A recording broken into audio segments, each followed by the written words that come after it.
The Everything Sequel podcast is brought to you by Brew Bar and 2T Fitness. The Everything Sequel podcast contains explicit language. 'Cause we learned it from you, Dad.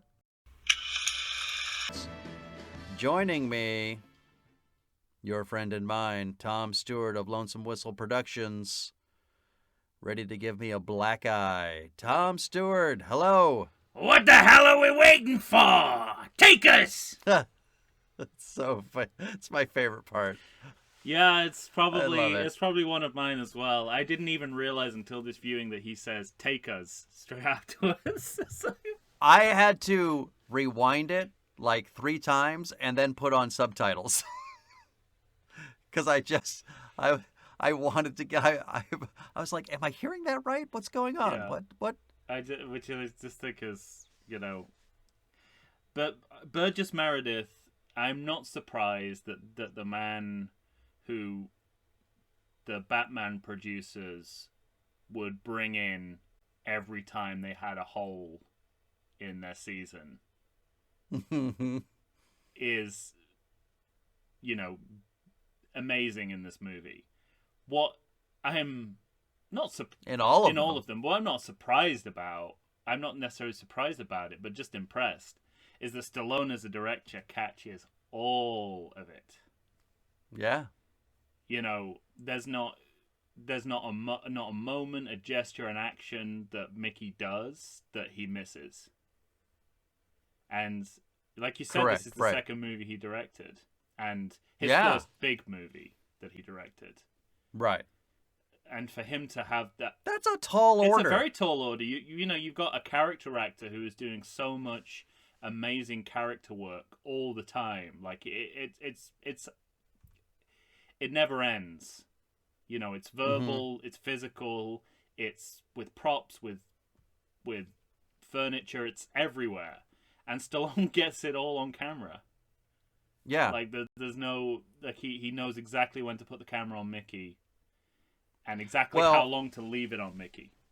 Yeah, between, Rocky 2, 3, and 4, and then, which he directed all of them, and then seeing the filmmaker he'd become when he directs Rocky Balboa. Yeah.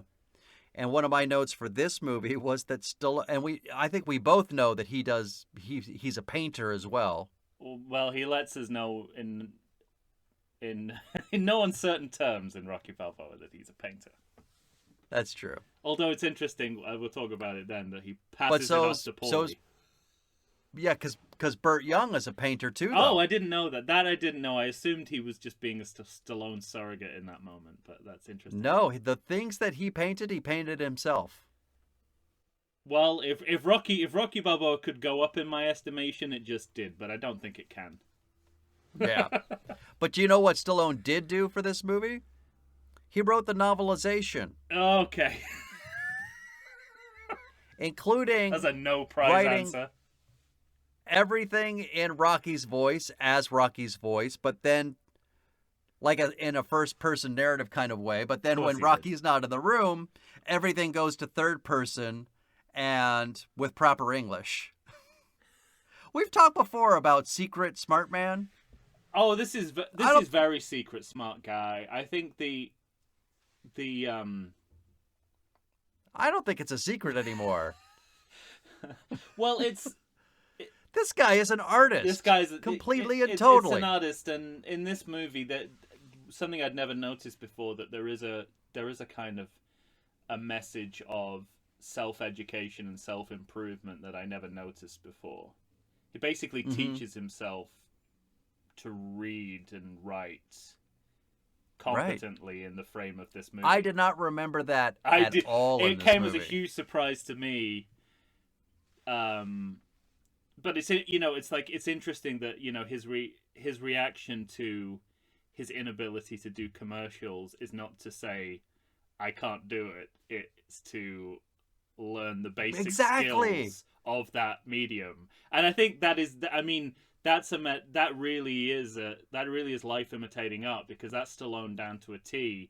He, as far as I know, he's had no formal training in acting, writing, directing. He's learned how to do it through watching other people, through Right.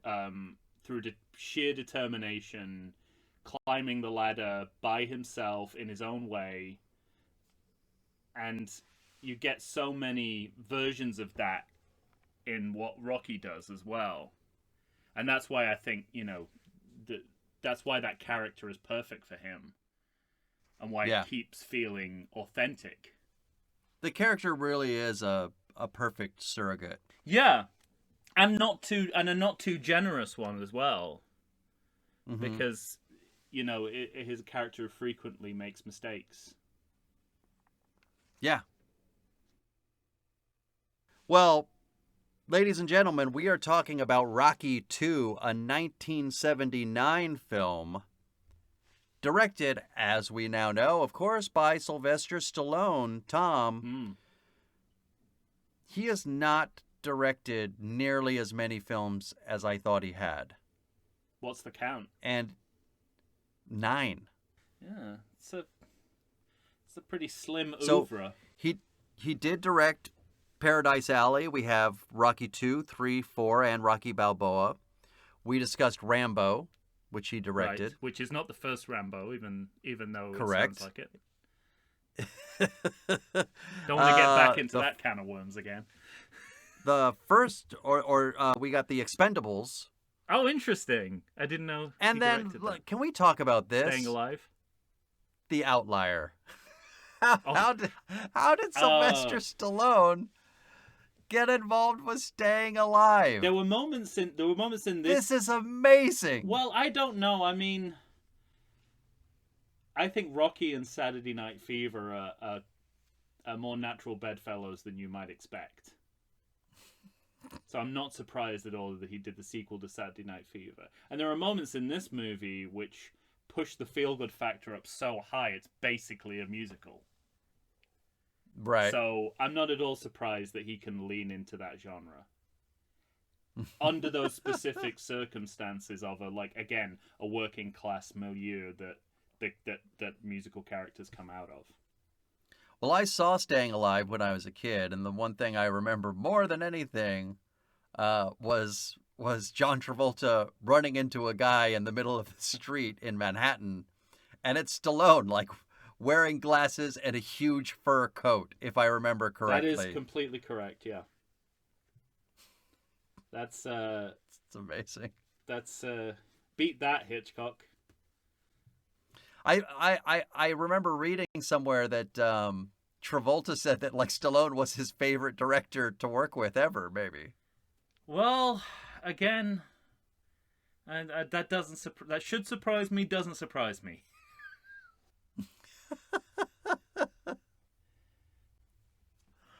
Anyway, I just had to give a little shout out of love for Sylvester Stallone, who directed Staying Alive. I love that.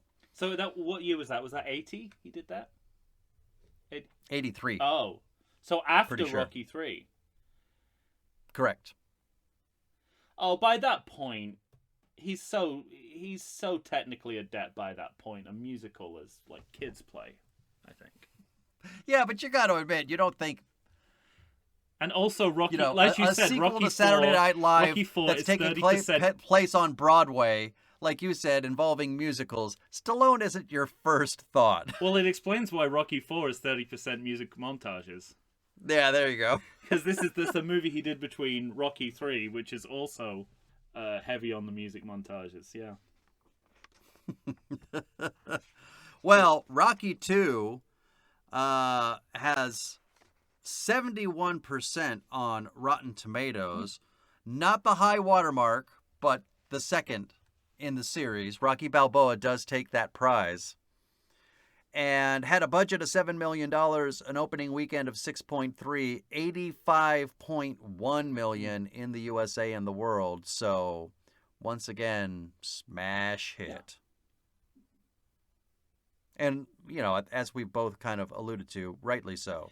Yeah, I think this is a good movie. Yes, I don't think that's why the box office is so high. I think it would have. I think even if it was terrible, it would have. Even if it was awful, I probably would have. Yeah, you're right about that. I'm sure that were to go back to it, they would have felt vindicated in spending the money. Mm-hmm. Well, as always, we start this movie off with an impasse. Not as always, but especially having our last series be Planet of the Apes, and we're wondering out loud if that series gave birth to all of our impasses. But of course, we start Rocky 2 with the end of Rocky 1. Yeah, that's the first thing I have too. Yep, let's get a good meaty chunk of that last movie. Good 6 minutes. A good 6 minutes. But let me tell you this too, like, I think because all of these movies choose to re-edit those last moments. Right. They're all a little bit shorter than they actually take in the actual movie. What he chooses to show us in this movie is really smart because both fighters, you know, Creed gets up and says, "Don't you stop this fight." And Rocky stands up and says, "You stop this fight and I'll kill you." And it's like you have all the information you need about the two men, the two characters, right there. I completely agree. So what I said about this was, obviously, we're getting a sense now, having done a few 70s movie series, that this was pretty typical for the time to have so much of the last movie at the beginning of the first movie. Mm-hmm. This series makes a virtue of that as a trope. It's how all these movies, apart from Rocky Balboa, for obvious reasons, begin, because there's no fighting in Rocky V. Could you imagine if Rocky Balboa started with that street brawl? Just like you could just imagine, like the on opening night, it's like, what's this mass migration from the theater? At about 8:05. Yeah. But also, like you, I thought it's also semi-justified by recapping the central character tensions that will drive the rest of the movie. The rest of the story, exactly. I also thought, and I don't know how smart this is, but I did appreciate the fact that, unlike Beneath the Planet of the Apes, where they edit out anything that's inconvenient to the plot, they leave in Carl Weathers saying there'll be no rematch, and then address the fact that he's reversing his opinion. So, to me, that's good screenwriting, because rather than, you know, in Beneath the Planet of the Apes, they omit the part about trying Zira and Cornelius for heresy because it's not going to play it into the... Because it's just not going to work for what you wanted. Yeah. This is a huge plot inconvenience because you have to find ways to walk that back plausibly within the movie. They do, but within the world of sports, it makes sense. And it makes sense with Creed's character. Absolutely. When you got the tar beat out of you, I mean... When you take a beating like these two boxers do at the end of the first Rocky, the last thing, it's like Daniel Craig at the end of Spectre. He's like, "No, fuck, I don't want to do a single another movie." But the movie when it recaps the footage, it doesn't omit that, and it would rather kind of address and own that story problem. And again, make a virtue of it. It leads to a more interesting movie. Because everyone is going against what you expect them to do. Once you're sitting down, apart from once or twice, you never feel it's inorganic, which I mean, that's good writing for me. I agree completely. But it's taking, you know, it's setting us. It's you know, again, pre-VHS era, you could have made people forget that ever happened and act like there was always going to be a rematch. Right, because it would have been so easy to just take that dialogue out. But Stallone's approach, at least at this point, is a little more honest and rugged than that. It's like, okay, let's find a psychological reason and a story reason why this guy would change his mind. I think it's a fascinating thing about the series as a whole, how much they both there are certainly Halloween 4 moments. You know, the first time we hear Rocky shouldn't fight anymore is in this movie. Yes. You know what I mean? Well, as you said, and then after this movie, he has 8 title defenses, loses regains title from Clubber Lang, and then fights a Russian twice as tall as he is. I mean, but this but what's yeah, carry on. I was just gonna say, every single movie, he is retired. Yes, he's done with boxing, but there are things that they choose to ignore. Yeah, but there are things he always, as a writer and director, remembers. That's true, and his right eye, I think, I even noticed in Rocky Balboa that there seems to be a little prosthetic makeup on that eye. You're right to point out. That's pretty impressive. That is one of the great inconsistencies of the series. Because this series does have a romantic side, it can fall back on a sort of a utopianism. Mm-hmm. I always attribute it to that. Well, and also because because these movies are about it's not forgetting as much as it is indulging in fantasy that. Right. But also because these movies are about the spirit of the athlete, like the heart within. You always have this thing to lean back on, that it doesn't matter if I'm half blind out of my right eye. I got heart. Yeah. So, which is why it's such a wonderful moment in Rocky Balboa when he says, "Don't touch me, I'm brittle." Yeah. It's the movie. When it has implausibilities, 9 times out of 10, it addresses that head on. Mm-hmm. And that's what I like about the series. Yeah, me too. If it forgets about it, it will remember it some other time. Yeah, exactly right. Well, at the top of this movie, we of course see the last 6 minutes of the last movie, and you know what's remarkable about that too? Just in that last 6 minutes, I mean, when Adrian's running to the ring, it's like, not having watched the whole movie, it'll still make me cry. Those two together. Which is pretty remarkable in itself. But right after that, we get into the consequences of being a professional boxer, and we're at the hospital. Yeah. And this scene, for me, is great and fascinating for several reasons. How about you? Yes. I mean, you mentioned Halloween 4. To me, the resemblances to Halloween 2 at this point was so striking. It made me think, I know. So in the late 70s, early 80s, did all sequels start with the main character being driven to the hospital in an ambulance? Was this an established trend? Yeah, it's again, this I said in the ranking episode, this is the best version of an Aftermath sequel I've ever seen, and the decision to both pick up directly after the end of Rocky, but then not to do a time lapse, and for us to go through the motions of him being hounded by the press at the hospital, right? For him and Apollo also to be nurse in the same hospital, right? And then to see him being operated on. I think it's. I mean, that's what fascinates me. It's really good sequel writing, because we have this early press conference that gives us an immediate refresher course on all the characters. They're all redefined in front of our eyes. Rocky's gaffes, Apollo's, right. Media bluster. Mickey's bluster and Apollo's kind of like playing of the media. Savvy. It's like all you need to know about those characters. For those of us who've forgotten in the past 3 years, which is in the pre-HS era essential, but also just good sequel writing. It's like, who are these guys? Let's give the audience a refresher course. And I did not remember that the first time brain damage is brought up is in this movie.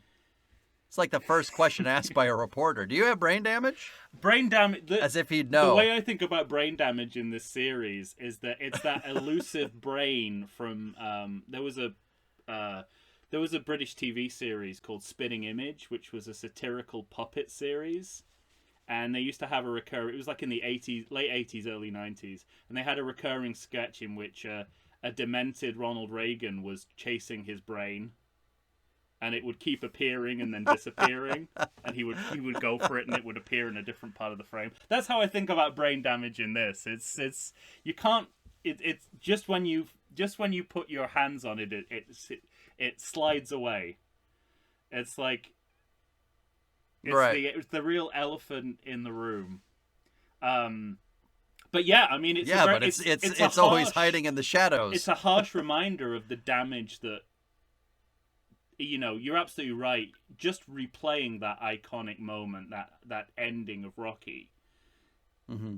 makes you feel all the same things all over again. But here you see the consequences of it, and it sort of makes you it knocks you back a little bit. It's like, well, these guys are really beaten up. Right. Brain damage, operations. Again, smart. It speaks to the realism of where it would feel inauthentic if we didn't address this damage that's Yeah. been caused, because that's what this They movie's leave that about. both fighters leave that fight in wheelchairs. Absolutely, Yeah. absolutely, and it's But I really, we haven't talked about this, but I like this movie and Stallone himself. He always drew from his own yeah, life. So Rocky comes out, and all of a sudden he's a huge star. yes, And a lot of this movie is given up time to what it's like to have sudden yeah, fame. So when you're lying in your hospital bed and you can't see through your swollen eyes and you're about to have surgery, but a nurse asks for an autograph. yeah. It's like it's the first sense of that the character's moved on. He's now a famous fighter, whereas up to this point he'd been a failed hoodlum. Mm-hmm. And it's so interesting. But also in the hospital, Paulie's like, "Can I have your job? Can I have your numbers job?" Yeah. So Yeah. Yeah. there's a sense of like, so with the autographs on one hand, and reminder that he's basically a loan shark. It shows that he won't transcend the world he comes from, but he's in a limbo between two levels of society. Two class Yeah, systems. and that's what this movie goes back and forth between those things. And it's interesting to me that this was why John G. Avildsen didn't want to return, because he didn't want to direct scenes that involved Stallone doing commercials and the spending sprees and conspicuous consumptions. But I think he really missed the point of that. Completely. Because it's the logical. Yeah, and Stallone said this. It's like, we can't not have this in the movie because Right. of what happened to this guy. And I think as Rocky V will demonstrate, Avildsen understands naturalism in a very Soviet way. It's all about Yeah, right. it's about punishing the characters with financial hardship, as opposed to acknowledging that you might get too comfortable spending money that you don't have. That you And don't that's have. a more interesting story anyway, but And it's so, yeah, exactly. It's so much more interesting for the character because once he gets out of the hospital, well, and also, the chemistry between him and Talia Shire and the two characters together is gold for the series. and it's in that They're great it's in together. this is a phrase I've just come up with, and I'm gonna beat it into the ground like a David Letterman joke. The great thing about this movie is it's the perfect limbo. Mm-hmm. And their relationship is the best example of that. Like, Of that, exactly right. Because of what they've been through in the first movie, they're now a more emotionally open version of the characters we've seen before. Of the characters. But that keep at least with each other. At Right. least with each other. Maybe not outwardly towards the rest of the world, but together they're connected, and they will, like, they are going to share a life now. right.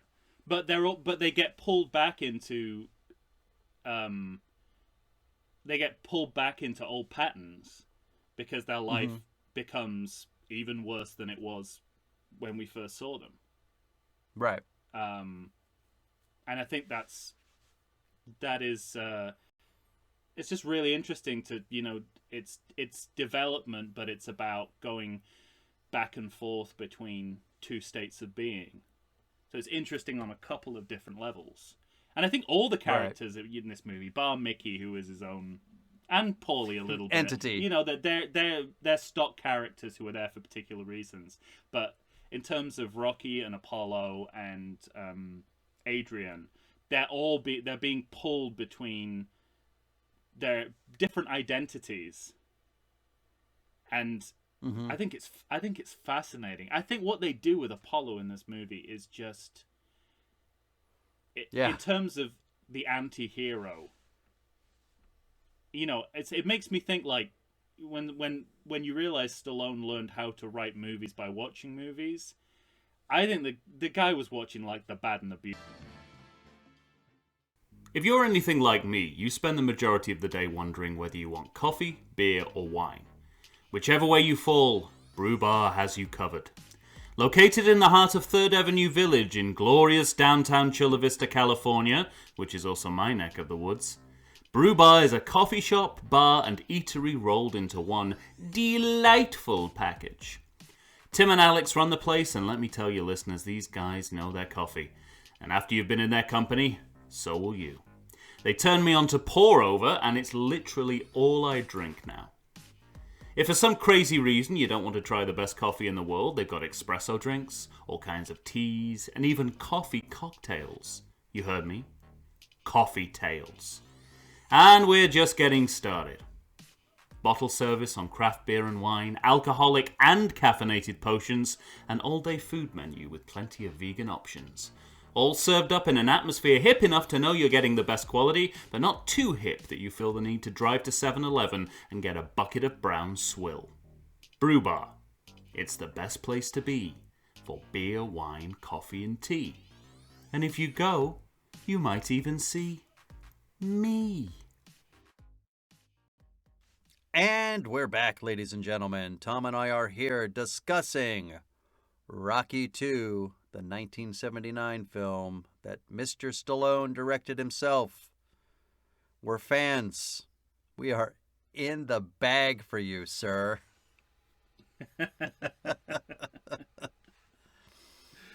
Afraid so. Oh, mercy. So, when you juxtapose, and we both mentioned that we haven't gone back and watched the first movie, Yeah. but when you juxtapose this movie with that movie, remembering that movie, like his life as a lone shark, Yeah.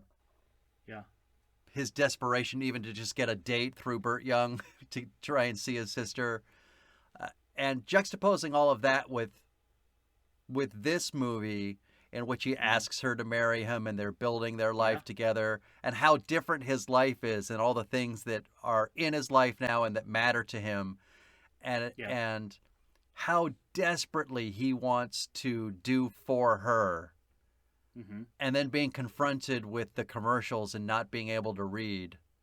Yeah. It's like a masterstroke of writing to me, like the two movies against each other, because both movies are very different from the rest of the sequels, in which there's lots of montages and lots of training, and there's just replete with shit throughout. Yeah. These movies are dramas followed by fights. Yeah, this is a continuation with it. I mean, it's what we would now call, the fictional universe of the original Rocky movie. I don't think they're ever. I mean, sequels again are in their infancy even at this point. Sure. I think it is, but that's what Stallone has done, whether he intended to or not. Is he's sort of kept the integrity of the world, of the fictional world that the Rocky series came from, or at least with this movie, and extrapolated a totally original story within it, which is why this is sort of one of the best sequels I've ever seen. But without putting too fine a point on any of it. It's just what's happening to the man. It really he has is. money for the first time in his life, so he wants to buy watches for his wife, and his wife's saying, I don't really need it. He goes, no, come on, like just this one time, like, you can have one nice thing. And let's get one for Paulie. And then she's like, well, I had one for you. How about one for... He's like, yeah, okay, one for me, Yeah. And I really like how, it's always one step forward, two steps back. every time he tries anything different. I think that's a really interesting way to go. But it's so The smart weddings, too, because like you said, Avildsen didn't want to go down this road, and so Stallone was didn't get smart it. enough to say it's essential. You Yeah, build up in your mind. Don't worry, we're gonna have money. I'm yeah, gonna do all these commercials, and then like, they'll fail. oh man, when he goes to film that Oh, first commercial, it's heartbreaking. it is heartbreaking. Actually, even before that, my sadness meter is set to 11 in a scene which shouldn't be sad but is, which is their wedding. Mm-hmm. The proposal is, is very is sincere and low key and beautiful, but the wedding has a slight different In a tone. way, only Rocky could do.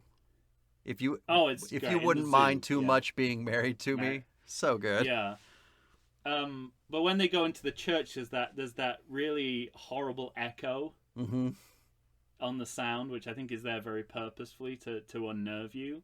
And then there's an image that every time I think of this movie, this is my go-to image, and that is of Mickey walking away. Me too. Me too. So it makes me cry every time, and no one's doing anything melodramatic or No. sad. He's just going, good luck to you both. And then he walks away, and you see him walk away for an awfully long time. And he's like, I got some new good guys at the gym. And I just remember thinking like, oh, there's no reception, like, and there's not. That's it. There's That's like it. two And it's people like, they literally know his there life to is see walking the away wedding. from it. It's just like Paulie and Mickey, and that's it. And then his old boss Gazzo. Right. Oh, you're the right. great You're right. Joe Yeah. Spinell, Willie Cheech. And I think he survives up through Rocky 3, doesn't he? Isn't he? He might be. He's another Godfather crossover. Mm-hmm. So far we have 2. There's more. But he's like, hey, put some money out on the streets. It's, Right. you've got this cash flow now. Put it out in the streets. And not only is that sad because you're reminded of where he came from and where he might go back to. That is literally the best financial decision he could make at that point, and he ignores it. So on every level, it's sad. Yeah. Because at that point the commercials are not going to work out. His fame is going to dwindle quickly. It's like he wants him to put his money in condominiums. It's like he's basically like that's such a great joke. That's what a legitimate financial advisor would tell him. Probably, like with the guy who's offering him a air quote standard deal. Right. Yeah. Is the gangster, and Gazzo's like the guy who's like, put your money in property, you can't fail. Mm-hmm. Smart, but also very, very sad, and also, the way that he overspends, it has, you can tell it's reckless. You can tell it feels realistic that he would just suddenly start overspending like that, but you also know it's reckless. And that's what Avildsen missed. He missed the fact that everything is tinged with this economic irresponsibility that means he's going to end up in a worse place than he was socially and economically than he was before his fight, even. And then you go into what Rocky isn't qualified to do territory. And it might linger in this vein, too long. But I mean, you really get a sense of how somebody is backed into a corner when they're going to a bank and the bank's saying, we can't loan to you, and you're going here, and they're saying, I don't have a job for you. And then you go to another place and they're saying, you don't have enough education to do this, but what about this? But I mean, there's such genuine heartache in it, Tom. Like, I mean, and it's also genuine in a way where you're not actually aligned with the characters. Again, we're just under the wire in a 70s movie. Yeah, right. And the 70s movie bit for me is how unlikable Stallone is when he's in his reckless spending mode, playing that character. He's classic 70s anti-hero. Cocky. He's wearing that awful tiger jacket. He's sort of become a little bit of a misogynist as well. It's not a sympathetic look on him, and at least at this point in the series, Stallone has no problem in showing in a plausible way, and this is where it's, you know, it avoids the pitfalls of Tommy Gunn. It's Yeah, like, right. you know, a fighter gets, you know, pulls off an amazing coup against an opponent, and what that confidence turns into when it's combined with being, you know, having the means to spend. It's fantastic. And even the structure of the way that the commercial keeps getting put off. Like he was saying, "Oh no, I got these commercials. It's going to be fine." And because it's written that way, you know the commercials are going to die. Yeah, Even right. You see it, you'll know this will not be successful because it's being built up to a point where it cannot be successful. Where it can't work. Because he's literally putting all his eggs in that basket, and that basket's going to crash, and you're going to get egg everywhere. But what's remarkable is you can see that coming, and yet it's even worse than you imagined, you know? And also because it's tied up with that meta element of the movie, which really comes to the fore when he does the commercials. Part of it, you know, is like a satire of what people in, you know, sports people in fame have to go through, the kind of indignity of having to dress up as a caveman, or but he has to reenact the fight with a fake crowd and a cartoon prosthetic. And to me, that's just as much about where Rocky's life, what has become of Rocky's life, as it is about being in a sequel that's falling short of the original. Yeah. Like, it's so beautifully done.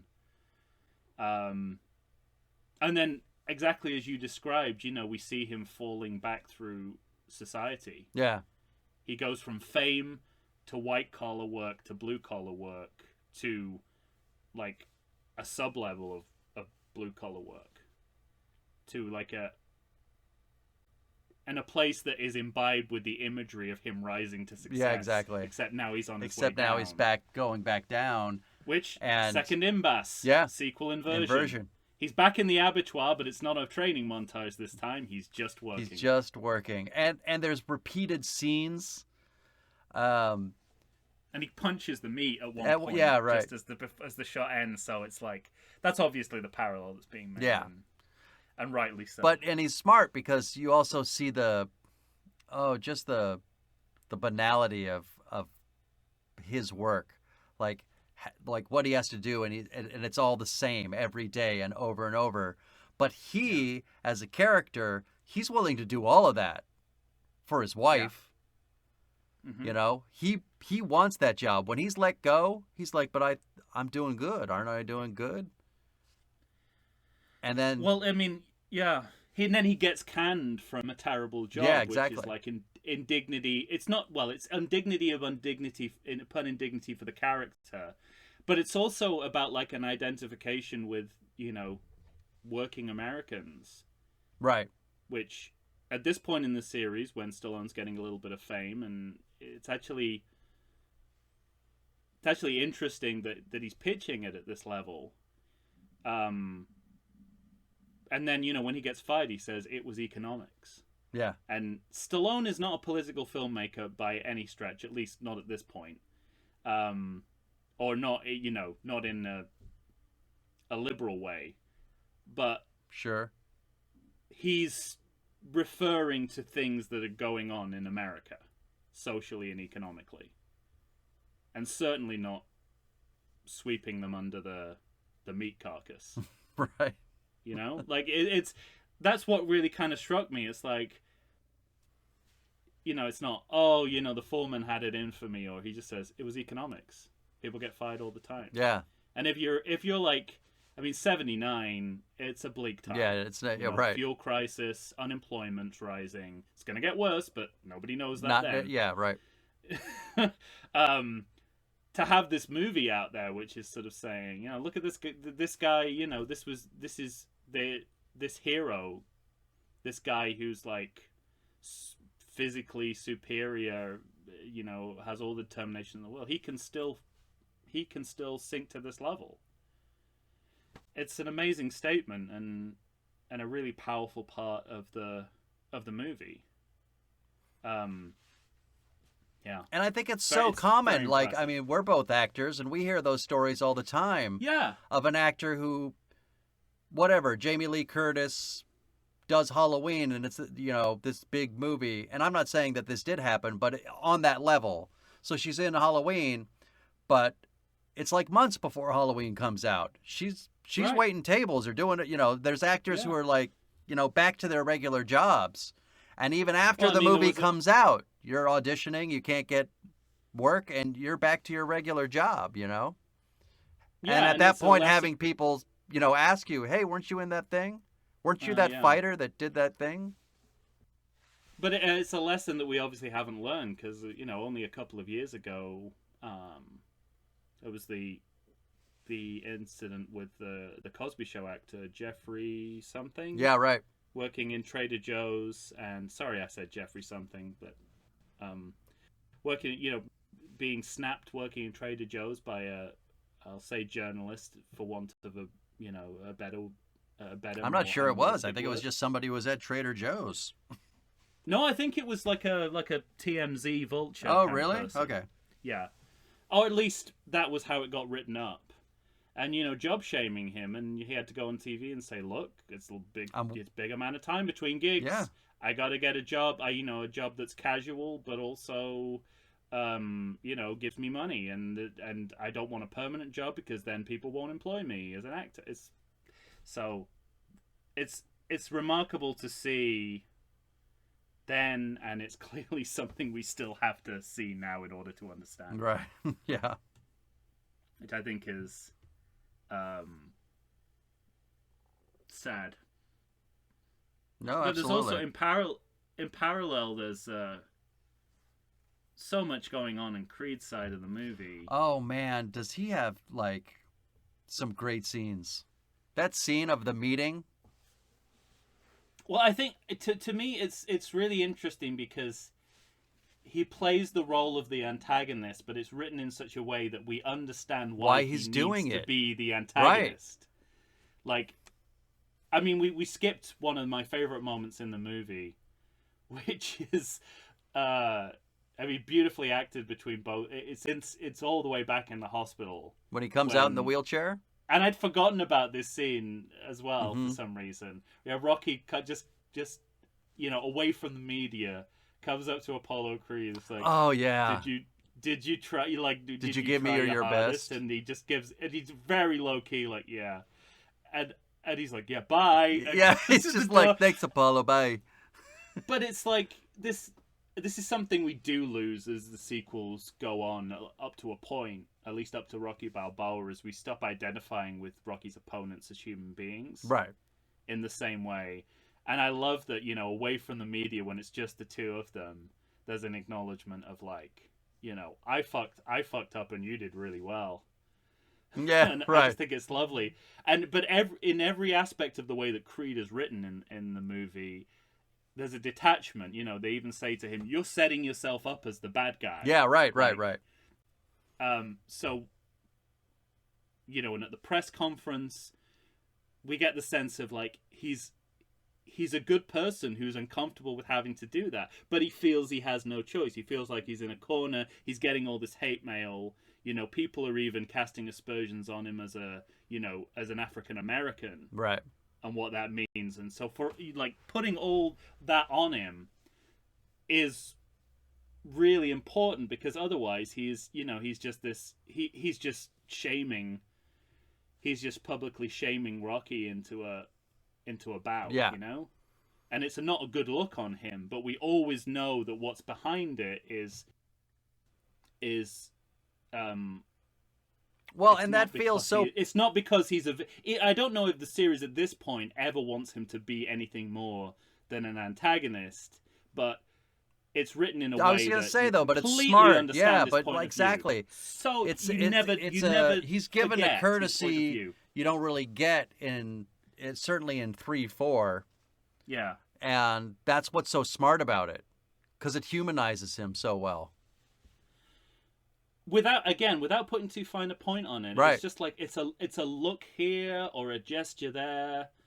The way he reacts at the press conference, he's like, when he sees how nice Rocky's being about everything, and he's just got a kid, and he's talking about the Muppet toy for his kid, you can see his discomfort. Like, God, I really shouldn't be doing this to someone who's so genuine. Yeah, exactly. But he's like, no, got to do it. This, my career cannot take this beating. I cannot take. Well, that's the interesting thing. Like, the indignity works both ways. He's not going through it economically, but people are casting aspersions on him racially, professionally. Mm-hmm. And he knows he fucked up too. I mean, he knows he didn't give the guy. He gave the guy short shrift. Yeah.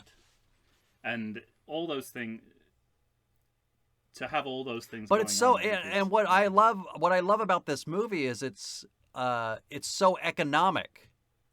Yes. In how it's able to frame where Rocky is and where Creed is, and that all their comes needs and from their what wants. happened in the first movie. What's that? That all comes from what happened in the first movie. Right. It's the thing that never fails to amaze me. None of it is. Not all of it is an extrapolation. Absolutely. Which, could be a stick to beat this movie with, because it's so dependent on the original movie. But I don't think of it as dependence. I think of it as a genuine continuation. Well, I love. I think I referenced it, but I love this scene in which his team is talking to him, and Tony Burton. Yeah. Just like the unsung hero of this entire series for me. But he has this amazing speech where he's saying, this is the kind of man he is, and this is the kind of man we don't want. Yeah. It's so good. But it's such a small part in this movie, but even this minor character is given this dilemma, really. It's like, am I here to stroke Creed's ego, or am I here to tell him that he's making a mistake? Yeah. And eventually he goes with, I'm just going to stroke his ego, and it's the wrong thing to do. Right. But he also tries to give him a plan to beat Rocky that Apollo doesn't follow, so in the end it's Apollo's fault for failing. That's all character based. Yeah, exactly. And that's what I love about it. But also, what's great about that is it goes above and beyond the Call of Duty. There are moments in this movie when the two of them are fighting. It's like, I don't really care what's going on story-wise. I'm watching these two incredible specimens going at it in real time. I kept thinking about these two fighters in real life, and if they had fought these two fights, they would be two of the most famous fights in the history of the sport. I mean, up within there a year with of each other. Oh man, up there with Thrilla in Manila, like anything that Ali did, like that's how famous these two fights would be. But it's great because, I do think it's slightly fantastical and romantic that these fights are taking place like within a year of each other. Yeah. But the alternative is that you have a big time lapse, and this movie doesn't roll that way. We have time lapses, but I was going to say integrated. Time lapses in this movie, but in increments, and in increments, and it feel you don't feel like you're missing too much. You don't think like skipping over everything. Right. Just enough time for all these events to take place, and that is something that, as we've seen, a lot of these aftermath sequels seem to refuse to do. Yeah. They like to, going back to Karate Kid Part 2, it's like, pick up immediately afterwards in the shower. Yeah. And then immediately have a 6 month time lapse or a year or whatever it is. I mean, it's disingenuous. Whereas here, it shows that you can do it. And, I suppose the opposite pole is Halloween 2, which is, probably shouldn't have just been that night. One night. Yeah. Here's the perfect sweet spot between those two.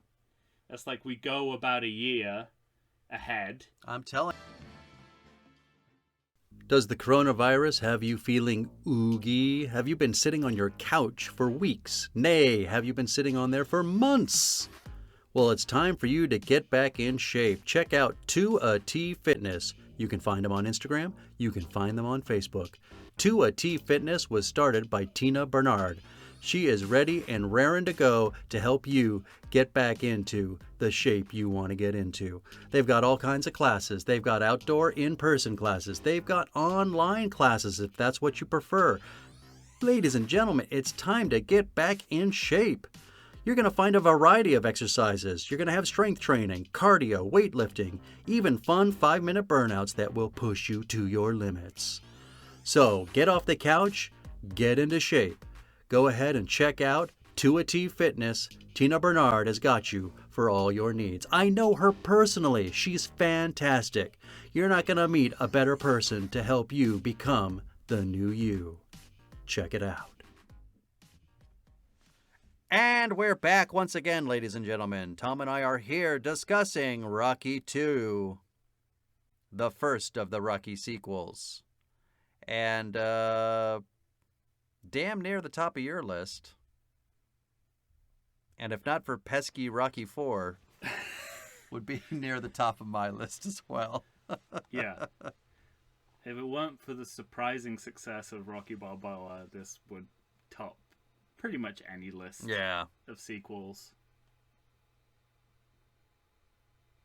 There is, I mean, we didn't talk about this yet, but the last sort of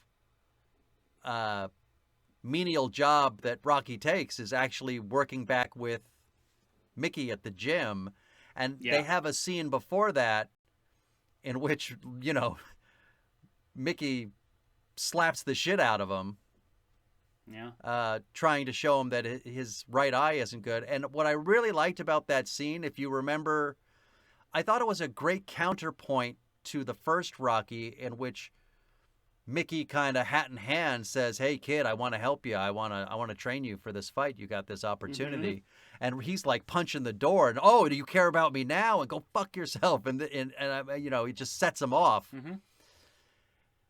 And to see how far they've come, but they're having almost the same kind of or not the same conversation, but a conversation in kind that's similar. Yeah. It's amazing. It's a great inversion. It's such a great inversion. It feels so carefully crafted. And again, you know, Stallone is not afraid to put himself in a screenwriting corner. Yeah. Because Mickey is so vociferous in, "You can't fight. You're basically blind. Right. I'm an old man and I can, you know, I can beat you And you up. didn't see me coming." Yeah, right, exactly. And then, you know, 10 minutes later, he's the one who's "I think we ought to knock his block off." Yeah. So, but again, you know, the movie takes these inconsistencies head on and makes them work.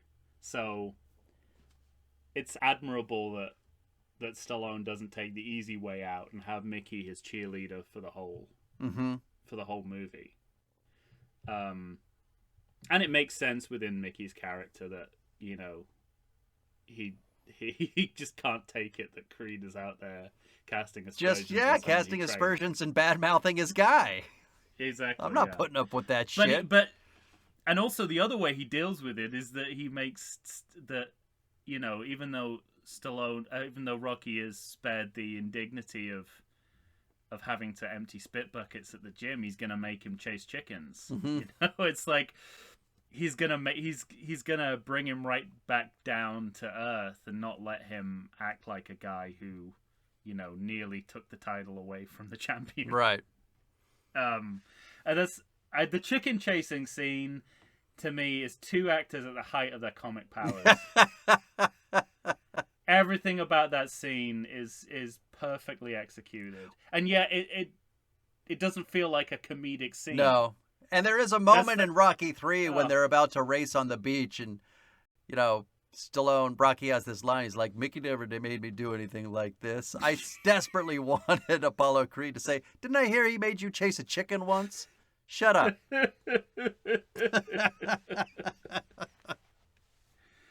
Would have made me so happy. Yeah. Oh, that's great.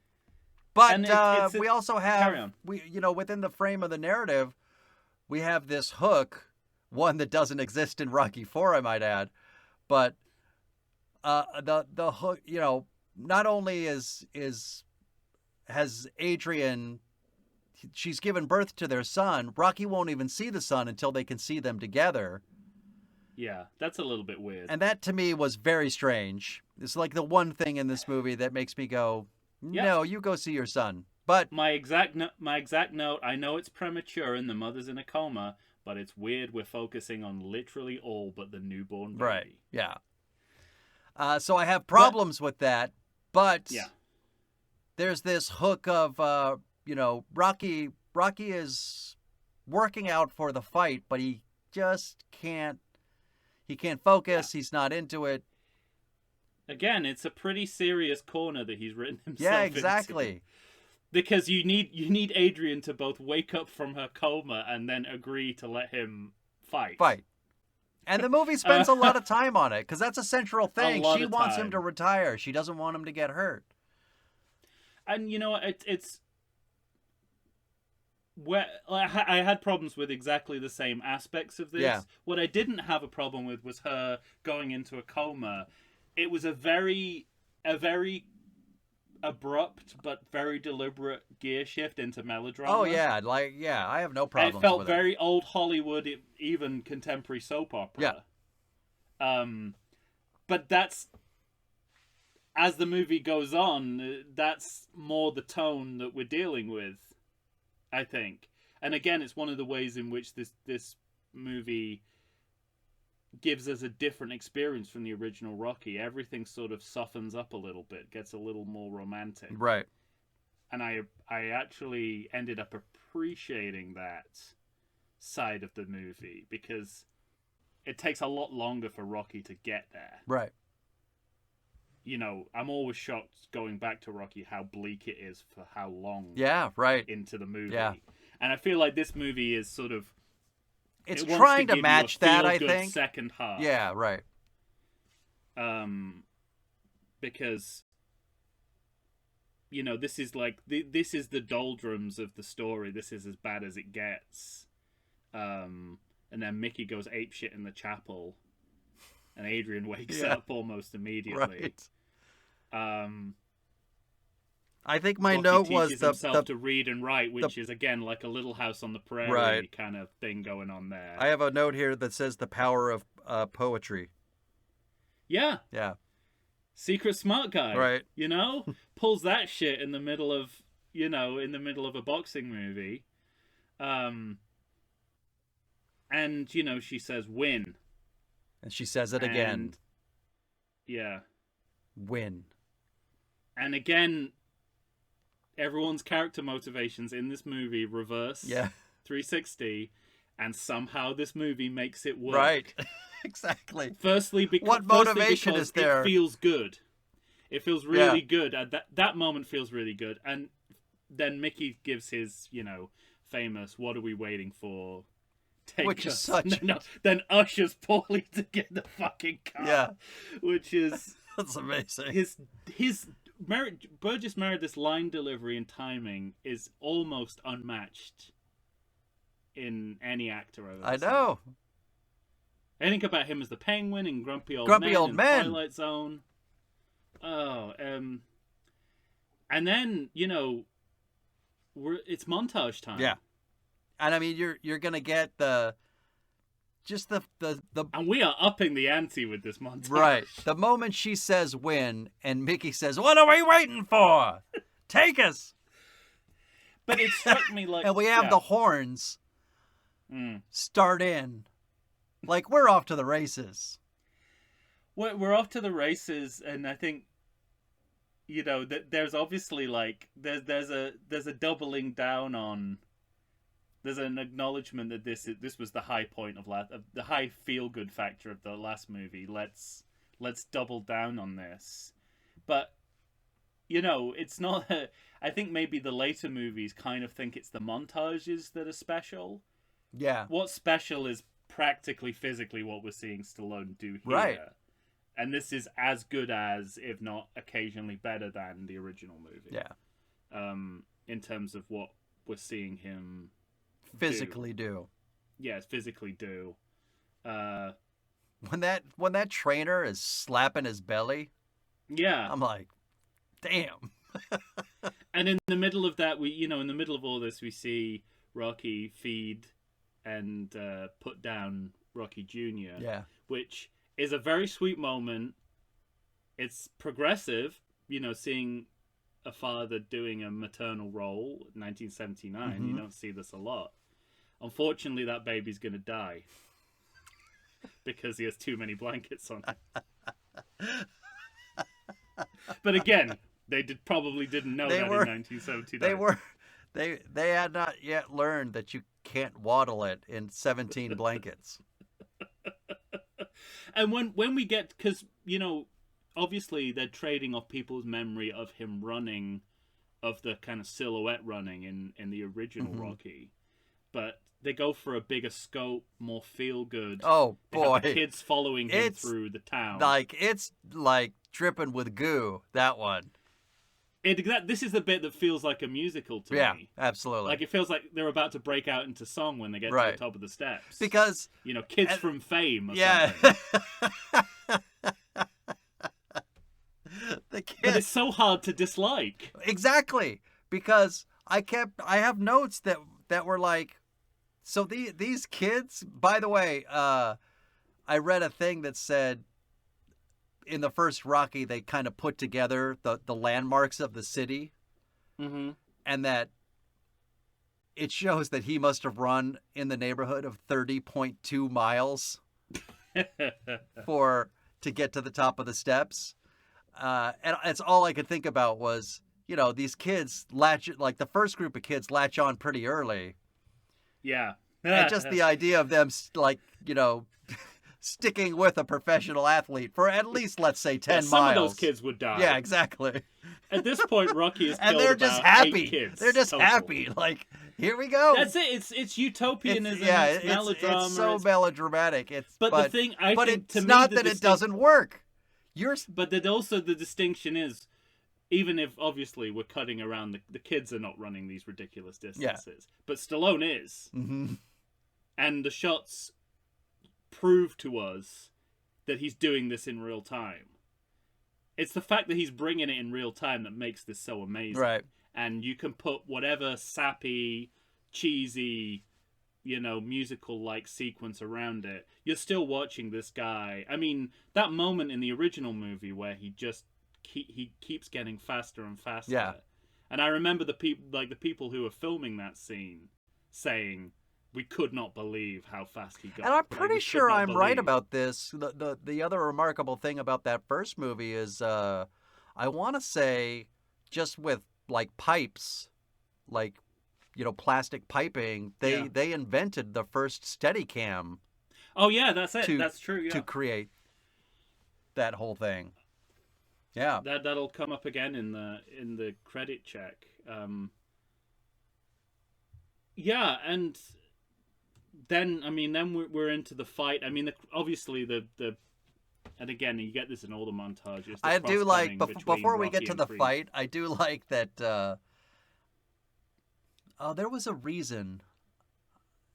There was a reason that maybe. Oh, I think it was because maybe she was filming something else, Talia Shire.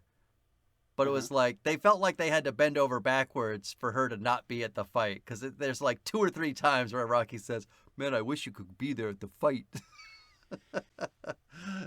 Yeah, I think it's good bending over backwards though, because I don't think it makes for a different experience. Yeah. That she's at home with Paulie. Yeah. And it makes narrative sense. Probably one of my minor disappointments it's not minor disappointment, but it is in retrospect, is the underuse of Paulie maybe in this movie. I don't think they know quite what they had yet. He's just kind of floating around. You don't really know what his role is in the movie. I mean, I never think he should be one of the trainers. That's ridiculous.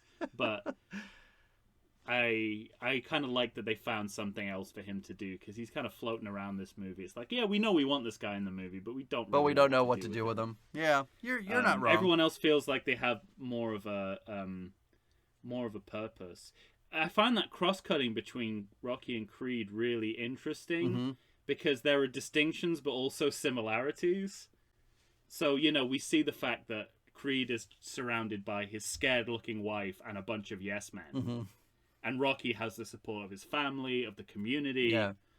But when they're training, when you see them, when you cut between them training, they're still both alone. Yeah.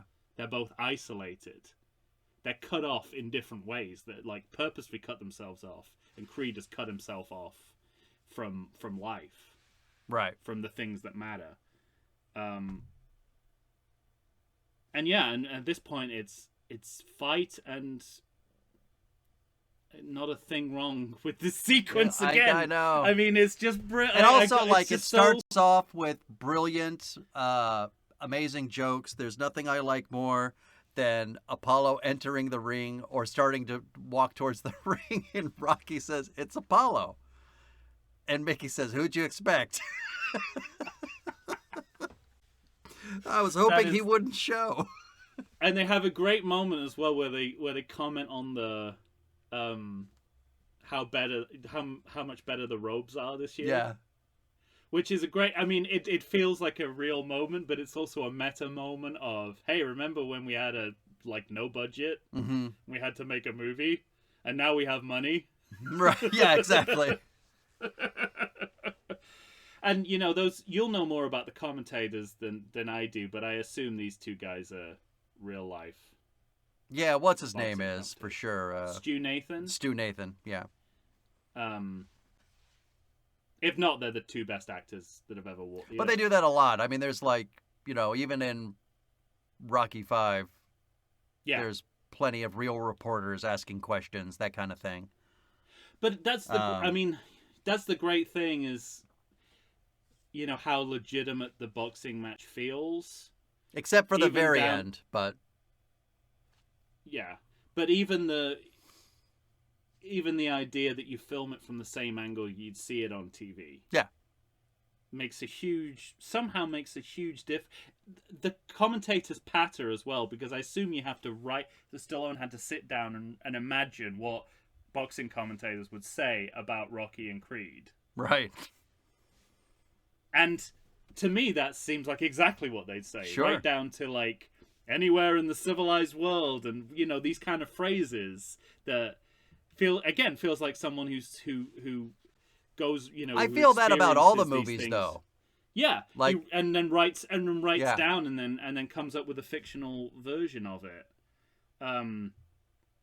They have, again, the way that they keep everything going in real time is just sublime, but they also know when to edit and do montage within the... Well, that's a huge strength of it's a conceit within the series. Yeah. That they do for every movie except Rocky V, but there's no boxing. Because there's no boxing in that movie. And you heard that right, everyone. It never doesn't work. No, never does. It's so true. Yeah. But I guess if it didn't work here, it might never work again. And he's always drawing from real life fights. Too. Clearly, even in Rocky Balboa, he's drawing on real life virtual fights. Yeah, that's true. That is true. He's drawing on the Muhammad Ali and Marciano computer fight. Yeah. So what are the fights that are? This one I think is Billy here? Conn versus Joe Louis. And did it end with them both falling over? No, that's the thing. That's the thing that's the only thing about this movie that doesn't work. It's such a sequel extravagance. Yes. Where the first. Oh, that's such a good term. Yeah. We're gonna reuse that. Sequel extravagance. You have to one up the last fight, even though the last fight, it's not like it ended on a knockout or anything. Like they both were still standing.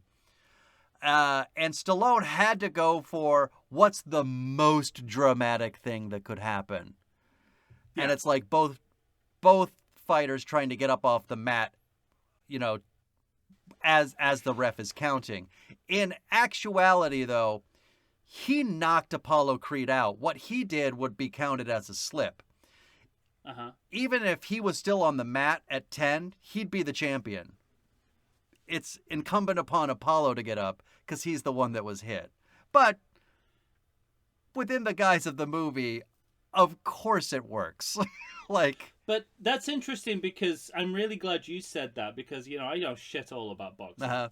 But this is the note. I'm gonna read you verbatim the note I gave just to prove to you that I'm not influenced by anything you just said. Very good. The duel falls and slow motion is a silly way to end things. It makes the victory seem more arbitrary than it should. Which is essentially what you just said, right? So I'm glad that I can still. Well, and I think that's also why Balboa is at the top of our list because it doesn't do that. Well, Rocky and Rocky Balboa both feel. I don't want to say that the fight is an afterthought, but it's not the be all and end all. Right. That's why those two movies work the best is because it's not just about the fight. Yeah. It's about something else. Rocky, he just wants to go the distance with the champ. Rocky Balboa, he just wants to rid himself of his own demons. He doesn't even stay in the ring when they're giving the decision. He could care less. It's the most brilliant end. So anyway, great. We'll talk about that. But it is the most glorious thing I've ever seen in a sports movie. What I do like about it, and you're right, it does work in the guise of the movie, is again, it's an inversion. Right. The last movie was failure in air quotes. Of course, it wasn't. Right. But this is success. This is like again, it seems like more of a technicality than it should. Yeah. But it gives you a more feel-good experience than the original. So it's an inversion with a purpose. Mm-hmm. I do think it takes a little bit away from the first fight, though, because you have to see that as a failure to see this as a success. Where it's that they're both. I personally don't think you have to. No, you don't have to, but the movie kind of makes you. I don't think so. Not for me. Okay. But I think that's because of. When I look at Rocky, I see it as the film that it is, and like we already discussed, it's irrelevant if he wins. But that I don't think it is in this movie. I think it matters maybe a little too much. Well, it's part of his redemption. If it doesn't happen, it's a problem. And that's why Balboa and Rocky are the best movies, because the outcome is it doesn't matter. That I agree with completely. I was trying to think what would happen if he didn't win this fight? Kill himself. Right? No, I mean, but because you could, Rocky 3 could have been the third fight. There's so many different things. Because you're involving in a real life sport, and because I grew up playing sports and followed boxing and yeah. To me, it's this movie is a logical next thing to happen in the sport. Oh, absolutely. So, I don't disagree with that at all. So, and that to me doesn't make Rocky the first movie wane in any way. Okay. I like that you get something here that leads to bad things, but is actually good right now. The idea of psycho sound. And again, it's one of the things that distinguishes the fight scenes from just being TV sports coverage, is that he introduces the kind of psycho sound of a baby crying and this kind of experiential sound. Yes. You're kind of hearing what the fighters are hearing with their punched ears and what their concussion hears. And it's part of the war song. It's part of it's built into the fabric of the sound, the orchestral score and the editing and the directing and the shot selection. It's all built in as part of it. And this is the amazing part. It's pre-Raging Bull, Yeah. which wields the same technique as if it's the first time it's ever happened. Right. So it's very impressive. The other thing this almost goes without saying, but the fact that Creed's character arc continues into the ring. Mm-hmm. The fact they make the decision for him to have a plan that will mean he probably beats Rocky. Yeah. And for him to go against that plan because of his own vanity. Right. And his, his belief that his way is the only way. From what we've seen, He in has the the movie, match cutting himself. won. Yeah. And he's not following the plan, and that's why, the stakes are more interesting than simply, two equally matched fighters, one who is actually much better than the other in abstract. It's just more interesting than that. Well, credit check or? Yeah. Really more of a Frank Stallone watch than a credit check, but We forgot to mention his trash can singing. the trash can singers, Which I labeled as, what did I label them as? The garbage can jukebox jamboree. right? I think there must have been a conversation in which Frank said, "Sylvester, what can I do in this movie? Please let me And do he said, something in this movie." Go over and stand there by that trash Yeah. can. So Frank Stallone, he gets original songs on the soundtrack. Won't be the last time we'll see him in the credits. Philadelphia gets its own credit. Yeah. And I think it's interesting that this is a giant Hollywood franchise that takes its character from a single city. Right. Isn't that amazing? Yeah. That the character of the series is Philadelphia. Anyway, there's lots of additional specialist directors, people who just do the boxing scenes. Some of the giants of makeup. I forget the names, but some of the biggest makeup artists in Hollywood are working on this movie. And also, the leading names in Steadicam technology. It's really interesting. He said that Rocky invented the Steadicam because here they reuse it. A lot of big technical hitters on this movie. And then finally, we'll see at the end of the movie a dedication that's in all of these movies. For every single to one. Jane Oliver, who was Stallone's personal manager pre the first Rocky and died young. And she was, to all accounts, Stallone's Mickey. Yeah, so right, exactly. In the movie that has the most Mickey in it, she's this is where she gets her first tribute. That's all I have. Lovely. Exceptional movie. It's really good. Mm-hmm. Like so many of these movies in the series. Mm-hmm. All right, coming up next, Halloween 3. Sorry, I guess I was conflating them just because of as far as Matt Aldrich's anger and angst over them.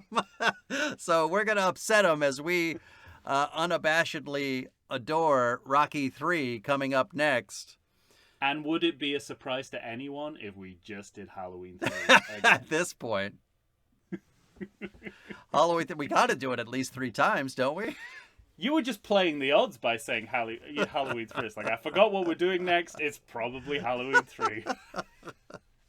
All right, ladies and gentlemen, if you have something to add about Rocky 2, you have to let us know. Find us on Facebook, Instagram, or Twitter. Send us an email to everythingsequel@gmail.com. For Tom Stewart of Lonesome Whistle Productions, Michael Shantz here.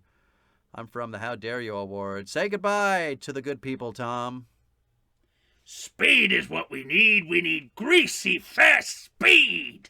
I don't like the way he says greasy. It makes me uncomfortable. I don't like the way he relates